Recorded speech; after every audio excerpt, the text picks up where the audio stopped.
இந்த உலகத்துல நீங்க எப்படிப்பட்ட ஒரு பெர்சனா வாழ்ந்துட்டு இருக்கீங்க அப்படின்னு தெரியணும்னா இந்த வீடியோ பார்த்து தெரிஞ்சுக்கோங்க. சோ 2 மனுஷங்க அவங்களோட டவுனை விட்டுட்டு குருவை பார்த்து ஆசீர்வாதம் வாங்கணும்னு சொல்லி போயிட்டு இருக்காங்க.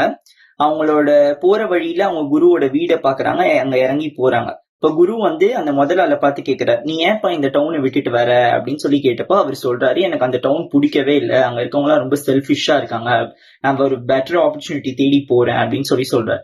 அதுக்கு குரு உடனே சொல்றாரு, நீ இந்த மாதிரி நீ தேடுற மாதிரி ஒரு டவுன் இந்த உலகத்துல எங்கேயுமே இருக்காதுப்பா.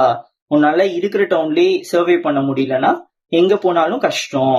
அதனால நீ உன் ஜேர்னியை ஸ்டாப் பண்ணி அங்கேயே போயிடு அப்படின்றாரு. 2வது ஆளை பார்த்து கேட்கிறாரு, நீ எதுக்குப்பா உன் டவுனை விட்டுட்டு வர? அவரு சொல்றாரு, எனக்கு வந்து என் டவுன் ரொம்ப பிடிச்சிருந்தது, நான் இப்ப போறது எதுக்குன்னா நான் புதுசா நிறைய விஷயம் கத்துக்கணும், என்னோட லேர்னிங்ஸ் நிறைய இம்ப்ரூவ் ஆகணும், எனக்கு எக்ஸ்பீரியன்சஸ் நிறைய கிடைக்கணும் அப்படின்னு சொல்றாரு.